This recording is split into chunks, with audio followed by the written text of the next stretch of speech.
Assalaamu calaykum. Kusoo dhawow daawada qaybta lixaad ee macluumaadka ku saabsan afgambigii dhicisoobe ee dalka Turkiga. Qaybta shanaad waxay inoo joogtay ilaa 6 qodob oo loo sababeyn karayay waxyaabihii ka qayb qaatay isku daygaasi in uu fashilmo. Qaybta lixaadna waxay ku bilaabanaysaa sidan. Waxaan ku eegi doonaa isu dheelitirnaanta hay'adaha ammaanka ee dalka Turkiga. Isku daygii afgambiga ee fashilmay waxa uu daaha uu ka fayday sida ay dowladda Turkiga ay u tahay mid isu dheelitiran amni ahaan, gaar ahaan sanadaha uu talada hayo madaxweynaha dalka Turkiga Rajab Tayyip Erdogan oo si weyn u sii xoojiyay ciidamada ammaanka oo booliisku uu ugu horeeyo si ay u noqdaan cudud dheelitiri karta ciidamada militariga oo ah hay'ad xoog badan isla markaana sharci ahaan isaga madax banaaneyd. Waxa uu dhisay xoog amni oo dowladnimada iyo dimuqraadiyadda dalka Turkiga ku dhisan una dhisan.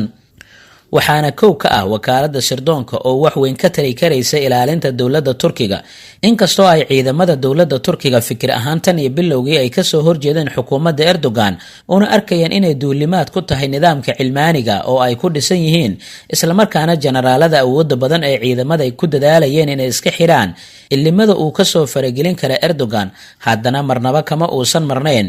waxaana uu ka garab dhisan nidaam dheelitira oo booliis iyo sirdoon ah iyo hay-ado kale oo amnigaba ahaa. isla markii ay kooxaha isku dayga afgambiga waday ee bilaabeen fulinta qorshahoodii, waxaa tallaabo ay ka qaadi kari waayeen hay-adaha amniga oo ay ka mid yihiin bilayska, xoogag sirdoonka ka amar qaata iyo ciidamada wasaaradda arrimaha gudaha maamusho, kuwaas oo meel kastaaba hub iyo iska caabin xoogan kala hor yimid xoogagii afgambiga. sidoo kalena sirdoonka ayaa si xirfad leh waxa uu u furfuray xarka badan oo ay xireen kooxaha afgambiga. kalsoonida ay xukuumadda Turkiga ku qabto ciidamada iyo hay-adaha ammaanka ee ay dhistayna waxa ay ka muuqatay sida ishubidda ah ee ay isla markii isku dayga afgambiga dhacay ra'iisul wasaaraha dalka Turkiga. warbaahintu uu u sheegay in xoogag ammaan oo awood lihi ay ka hortagi doonaan kooxaha afgambiga, taas oo saacado yar gudahood rumowday. markaana aan eegno nidaam isdhamaystiraya. inta badan nidaamyada dunida saddexaad waxaa lagu yaqaanaa in talada dalka iyo awoodda howl socodsiinta ay ku xiran tahay madaxweynaha oo kaliya, taasina ay keento in marka arrini ay ka timaado madaxweynaha ama sabab uun talada uu usii wadi kari waayo ay burburto dowladnimada. Turkiga waxa uu dunida uu tusay in taas ay ka duwan tahay. isla markii isku daygii afgambiga uu bilowday waxaa howlgalay ra'iisul wasaarihii, wasiiradii, gudoomiyihii baarlamaanka iyo hay-adihii muhiimka ahaa ee ammaanka oo si nidaamsan oo aan laga tegin amarkii iyo kala dambeyntii, iyagoo isku duuban mid kastaa waajibkiisii uu gutay. xitaa kuwii markii hore waxyaabaha qaar ku kala aragtiya duwanaa waa israaceen. warar midaysan oo isu dheelitiran ayaa warbaahinta ay siinayeen, fariimo adag ayay ugu digayeen kooxaha afgambiga iyaga oo ku celcelinaya in isku dayga afgambiga ay ka adkaanayaan. shacabkuna waxay ku dhiirigelinayeen inay garabkooda joogaan. gudoomiyaha baarlamaanka isla markii waxa uu tagay aqalka baarlamaanka waxaanu ugu yimid tiro badan oo xildhibaano ka socda mucaaradka iyo muxaafadkaba, kuwaas oo dhammaantood iyagoo isku duuban shacabkooda iyo kuwa afgambiga weydaba u sheegayay inay marka ay noqoto dhowrista nidaamka dowladnimo ee dalka ay meel un uga soo wada jeedaan, diyaarna ay u yihiin inay difaacaan madaxweynaha codka ku yimid oo cod un lagaga qaadi karo kursiga. waxaa telefishinada dunida oo dhan laga daawanaya baarlamaanka dalka Turkiga oo ku calal adeegay inay ku jiraan dhismahoodii, iyaga oo weliba warbaahinta u sheegaya hadallo liddi ku ah afgambiga. xitaa markii kooxaha afgambiga ee diyaarada ay ku doqeeyeen dhismaha, dhaqdhaqaaqaasi baarlamaanku waxa uu ka mid ahaa sababaha aan la ilaabi doonin ee fashiliyay isku daygii afgambiga. markaana warbaahinta xorta ah. warbaahinta dalka Turkiga oo ay ku jirto xitaa warbaahinta lagu tiriyo inay si aad uga soo horjeedo siyaasadda xukuumadda Erdogan, waxay maalintan dunida oo dhan u sheegeen in ay ka duwan yihiin warbaahinta dunida saddexaad iyo xitaa inta badan wadamada reer galbeedka ah, kuwaas oo ku dhaqma siyaasadoodana ay ku jaango-an tahay hadba waxa uu doonaya kan xooga badan. isla markii isku dayga afgambiga ay soo shacbaxday, waxay warbaahinta badankeedu ay bilowday inay jeediso hadallo ka dhan ah in nidaamka dimuqraadiga ee dalkaasi qori aan lagu burburin karaynin. dhinaca kalena waxa ay ka dheeraadeen inay jeediyaan doonista kuwa qasabka ku doonaya madaxtinimada. waxa ay dad badan oo dunida hormartay ay kala socda yaabna ay ku noqotay arrintan, sida kooxaha afgambiga waday ugu adkaatay inay fariintooda dadka ay gaarsiiyaan. marka laga reebo telefishinka dowladda oo inta ay xoog ay ku qabsadeen ay kasii daayeen warmurtiyadeedkoodii koowaad, laakiin saacado yar gudahood dad gadoodsanay ayaa xarunta telefishinka lafteeda xoog ku galay oo askartii joogtay hubkii iyo dareeskii ayay ka dhigeen, waxaana ay ku qasbeen inay maxaabiis ahaan dhulka u jiifsadaan, halka howlwadeenadii telefishinka ay dib ugu noqdeen howlahoodii caadiga ahaa. in warbaahinta awood leh oo dhami ay ka sinaatay garab istaaga dimuqraadiyadda iyo dowladda codka shacabka ku timid waxay ahayd mid ku timid sababaha ugu muhiimsan ee la-aantood aan u fashilmi lahayn iskudayga afgembiga, waana calaamad kale oo ina tusinaysa sida dowladda Turkiga ay u tahay mid ku taagan tiirarka guntooda fog tahay. inta badan dunida saddexaad waxaa lagu yaqaanaa in xisbiyadu ay yihiin kaliya sallaan ama jaranjaro lagu koro kursiga hogaaminta. sidaasi awgeed isla markii uu ninka xisbiga samaystay ama ugu awooda badan talada dalka uu qabto ay markiiba ay dhacday in dhammaan xisbiga iyo hay-adihiisaba iyo sidoo kale mas-uuliyiinta kala duwaniba ay gacanyarayaal u noqdaan kuna milmaan xukuumadda isaga uu soo dhiso, taasoo in badan sabab u ah haddii hogaamiyaha uu saaxadda uu ka baxo amanu xisbigiisa uusan ka harin. laakiin iskudaygii afgembiga ee fashilmo waxaa dunida uu tusiyey in Turkiga uu sidaasi uu ka duwan yahay. xilli hogaamiyihii awoodda badnaa ee dalka Turkiga warkiisa la la-yahay ama mararka qaarkood diyaarado saacada hawada ay la dulhihaabaysay oo noloshiisa halis ay ku jirtay, ayaa haddana xisbigu si caada u shaqaynaya oo uu xiriirayay una tashanaya hogaankiisuna uu soo saaraya talooyin, tilmaamo iyo amarro kala duwan. tusaale ahaan, hogaanka sare ee xisbigu waxa uu taageerayaashiisa ugu baaqay inay shaaracyada ama wadooyinka isugu soo baxaan oo ay ka hortagaan kooxaha afgembiga wada. sidaasi awgeed rag xisbiga lagu ogaa oo in muddo saaxadda ka maqnaa ama mucaarad ku ahaa xukuumadda ayaa inta ay warbaahinta u soo baxeen si hal adeeg lahi waxay ula hadleen taageerayaashooda, waxaanay ugu baaqeen dibadbaxyo, taasoo la aaminsan yahay inay kor u sii qaaday shacbiyadii xisbiga iyo weliba awooddii shacabka ee hor istaagay afgembiga. iyo ra-iisul wasaarihii hore ee dalka Turkiga Ahmed Daud Oglo. dhinaca kalena waxaa afgembigu uu muujinaya sida xisbiyada mucaaradka qudhooda ay u dhisan yihiin, saacadaha adagna ay u shaqayn karaan una qaadan karaan go'aamo wax ku oola.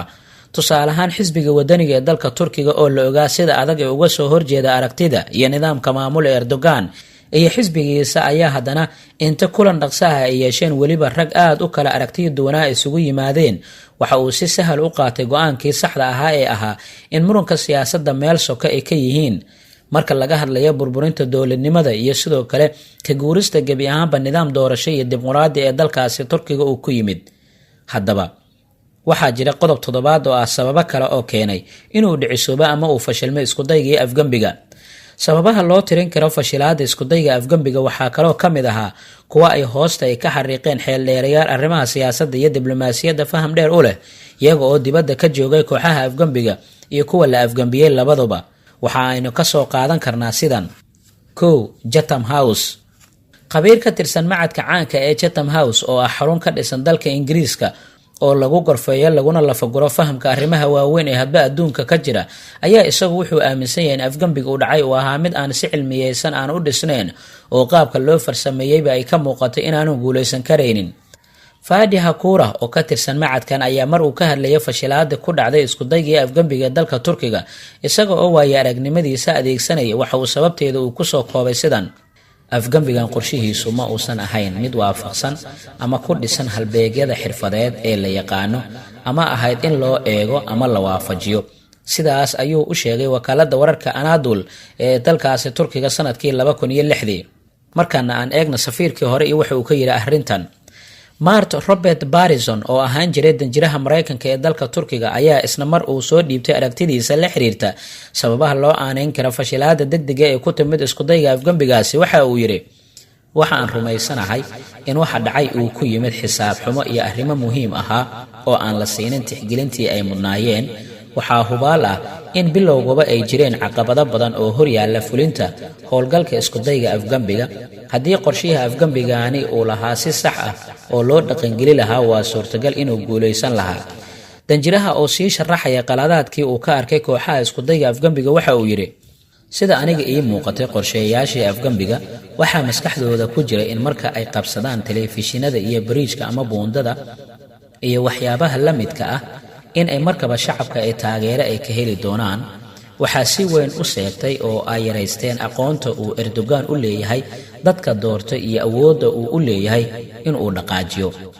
diblomaasigan ayaa isagoo u warramaya telefishinka CNN waxa uu hadalkiisa isaga oo sii wata uu yiri: dadka shaaracyada ama wadooyinka u soo baxay si ay u taageeraan madaxweyne Erdogan waxaa maskaxdooda ku jirtay inay difaacayaan dimuqraadiyadda, waxaana taas caddayn u ah in 4 xisbi ugu waaweynaa baarlamaanka oo 3 ka mid ah ay mucaarad ay yihiin in iyagiina ay soo saareen warmoortiyadeedii ay ku cambaareynayaan afgembiga kuna mahdinayaan dimuqraadiyadda ay haystaan. halkaa waxaa ku dhan cutubkii labaad ee buugga. Markaana aan u gudubno cutubka saddexaad oo arrimo kala faahfaahinaya. Waxaan ku hormaraynaa shirqoolkii shisheeyaha. sida caadiga ah marka ay timaado dhacdo sidaan u weyn oo taabanaysa jiritaanka nidaamka dowladnimo iyo siyaasadda cidda talada gacanta ku haysa, waxaa markaba la fishaa laba arrimood oo muhiim ah. midda koowaad waa in cidda talada gacanta ku haysa ay raadiso oo ay caddayso cidda xambaaraysa eedda waxa dhacay, iyo midda labaad oo ah in cidda talada haysaa ay ka faa'iidaysato dhacdadan oo cidda ay marka hore u arkaysay inay ku tahay caqabad aanay kasii socon karaynin inay iska leexiso, iyada oo eedda waxa dhacayna si uun ugu sibir xiraysa sax iyo qalad mid kasta oo ay eeddaasi ku timaadaba. ayaamihii yaraa ee iskudaygii afgembiga ka horreeyey waxaa dalka Turkiga ka socday dhaqdhaqaaqyo badan oo dhinaca siyaasadda iyo diblomaasiyadda ah. tusaale ahaan waxaa soo baxayay warar muujinaya in khilaaf uu u dhexeeya rag badan oo ka mid ah madaxda xisbiga talada haya, gaar ahaana saaxiibadii isbeddelka ku wada socday. dadka arrimahan sheegaya waxa ay tusaalayaal u soo qaadanayeen qaabkii xukunka dalka uga baxay ra-iisul wasaarihii lagu tilmaami jiray mutacalinka siyaasiga Axmed Daa'uud Oglo oo sida la filayo isu casilay cadaadis kaga yimid saaxiibkiisii jidka dheer ay soo wada mareen madaxweyne Erdogan kadib markii ay isku fahmi waayeen hoggaanka xisbiga talada haya ee cadaaladda iyo horumarinta.